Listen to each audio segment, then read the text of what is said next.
رہی ہے. یہ لفظ جہاد کا جو یہ تماشا چل رہا ہے یوپی میں, ایک تو ان لوگوں کو جہاد لفظ کا مطلب ہی نہیں معلوم, سب سے پہلے تو یہ جن لوگوں نے یہ ایجاد کیا ہے یہ جملہ. اور دوسری بات یہ کہ انہیں, میں نہیں مانتا کہ کوئی بھی اتنا بے وقوف ہوگا کہ اس کو واقعی میں لگے کہ ایک دن مسلمانوں کی تعداد ہندوؤں سے بڑھ جائے گی اس ملک میں. ارے بھائی, مسلمانوں کو کس رفتار سے بچے پیدا کرنے پڑیں گے اپنی تعداد ہندوؤں سے بڑھانے کے لیے. یہ کوئی مذاق تو ہے نہیں. میرے خیال سے یہ بات بالکل ڈھکوسلا ہے, اس میں کوئی یقین نہیں کرتا. یہ لفظ جہاد کا جو تماشا کیا گیا ہے وہ صرف ہندوؤں اور مسلمانوں کے سوشل انٹریکشن کو بند کرنے کے لیے, اس کو سٹگمیٹائز کرنے کے لیے کہ آپ مطلب شادی کی تو بات سوچیں ہی نہیں. شادی تو بہت دور کی بات ہے, آپ کا آپس میں ملنا جلنا بھی ہم روک دیں گے. یہ کوشش یہ ہے. اور چونکہ میری بیوی ہندو ہیں, میں مسلمان ہوں, نہ میں مذہبی ہوں نہ وہ, اور ہمارے بچوں کو ہر مذہب کے بارے میں بتایا گیا ہے. انہیں یہ نہیں بتایا گیا کہ تم اس مذہب کے ہو. اور میری والدہ نے بھی مجھ سے پوچھا جب ہماری شادی ہونے والی تھی کہ کیا تم رتنا سے ایمان لاؤ گے. میں نے کہا آپ مذہب بدلنے کی بات کر رہی ہیں, میں نہیں اس کا مذہب بدلوں گا. تو انہوں نے کہا ہاں صحیح ہے, مذہب کیسے بدلا جا سکتا ہے.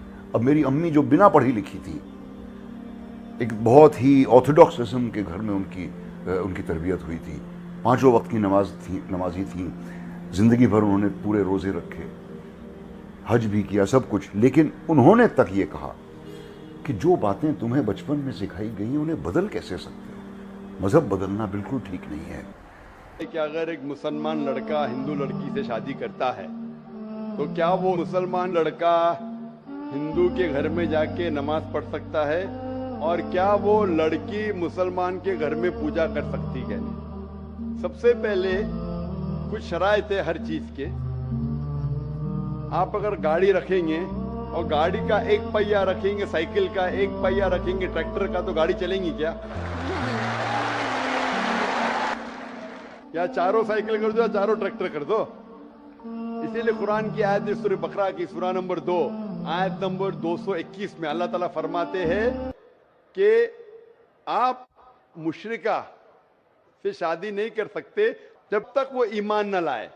مطلب جو غیر مسلم ہیں اور شرک کر رہی ہے اس سے آپ شادی نہیں کر سکتے جب تک وہ ایمان نہ لائے. اور ایک ایمان لانے والی عورت چاہے کتنی بھی بدصورت ہو وہ ایک مشرکہ سے بہتر ہے. اور آگے آیت کہتی ہے کہ لڑکیاں مشرک لڑکے سے شادی نہیں کر سکتی جب تک وہ ایمان نہ لائے. ایک مومن آدمی چاہے کتنا بھی بدصورت ہو وہ بہتر ہے بنسبت جو شرک کرتا ہے. اس کی وجہ یہ ہے کہ اسلام میں لکھا ہے کہ اگر آپ خدا کے علاوہ کسی کو اور پوچھتے ہیں, کسی اور کی عبادت کرتے ہیں, یہ سب سے بڑا گناہ ہے. اور اللہ تعالیٰ فرماتے ہیں سورہ نساء میں سورہ نمبر 4 آیت نمبر 48 میں, اور سورہ نساء سورہ نمبر 4 آیت نمبر 116 میں کہ اللہ سبحانہ و تعالیٰ اگر چاہے تو کوئی بھی گناہ کو معاف کر سکتا ہے, لیکن شرک کو کبھی نہیں معاف کرے گا. اگر ایک انسان مشرک جیسا مر گیا تو اللہ تعالیٰ کبھی بھی اسے معاف نہیں کر سکتا.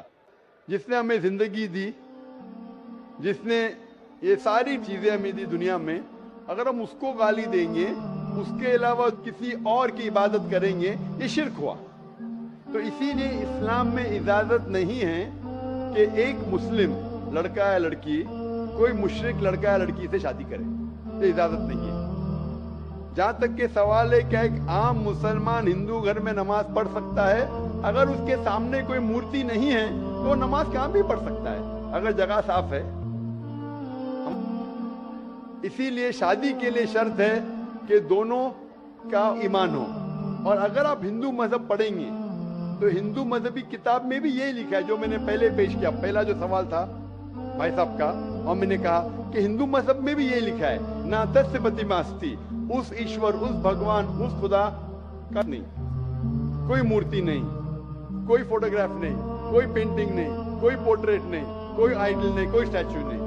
اگر یہ مان لے کہ کم از کم جو یکساں ہے ہندو اور اسلام کے مذہبی کتاب میں, کم از کم اس کے اوپر عمل کرے تو اکثر ہمارے مشکلات دور ہو جائیں گی. جو یکساں نہیں ہے اس کو کل ڈسکس کر سکتے ہیں. اور اگر آپ تحقیق کرتے ہندو مذہب کی کتاب پڑھتے اور اسلام مذہب کی کتاب پڑھتے, دونوں میں لکھا ہے خدا ایک ہے, دونوں میں لکھا ہے کہ خدا کا کوئی بت نہیں ہے, دونوں میں لکھا ہے کہ خدا کے علاوہ کسی اور کی عبادت نہیں کرنا چاہیے, دونوں میں لکھا ہے کہ آخری پیغمبر محمد صلی اللہ علیہ وسلم میں, دونوں میں لکھا ہے کہ شراب نہیں پینا چاہیے. میں حوالے دے سکتا ہوں اور میں تقریر ایک دیا ہوں, سملیرٹیز بٹوین اسلام اینڈ ہندوازم, اسلام اور ہندوازم میں یکسانیت دونوں کتاب میں ہے. آپ اگر پڑھیں گے قرآن مجید میں سورہ مائدہ سورہ 5 آیت نمبر 90 میں لکھا ہے کہ شراب پینا حرام ہے. اب Manusmriti chapter number 9 verse number 225 پڑھیں گے, اس میں لکھا ہے کہ شراب پینا حرام ہے. قرآن میں لکھے سورہ مائدہ سورہ نمبر 5 آیت نمبر 3, سورہ بقرہ سورہ نمبر 2 آیت نمبر 173, سورہ انعام سورہ نمبر 6 آیت نمبر 145 اور سورہ نحل چیپٹر 16 ورس 115 میں حرمت علیکم المیتۃ والدم ولحم الخنزیر وما اہل لغیر اللہ بھی. کیا آپ کے لیے حرام ہے مرا ہوا گوشت, خون, سور کا گوشت اور وہ کھانا جس کے اوپر اللہ کے علاوہ کسی اور کا نام لیا گیا ہے. آپ اگر ہندو مذہبی کتاب پڑھیں گے اس میں بھی لکھا ہے کہ سور کا گوشت کھانا حرام ہے. اگر آپ تحقیق کریں گے کافی یکسانیت ہے. اسلام مذہبی کتاب میں لکھا ہے قرآن میں سورہ نور میں سورہ نمبر 24 آیت نمبر 30 اور 31 کے اندر حجاب کے بارے میں, عورت کو الحمدللہ حجاب میں ہونا چاہیے, سر سے ڈھکا ہونا چاہیے اس کا جسم. آپ اگر ہندو مذہب کتاب پڑھیں گے رگ وید بک نمبر 8 میں لکھا ہے اور رگ وید بک نمبر 10 میں بھی لکھا ہوا ہے کہ عورت کو اپنے سر کے پلوں کو ڈالنا چاہیے چہرے پہ کرنا چاہیے.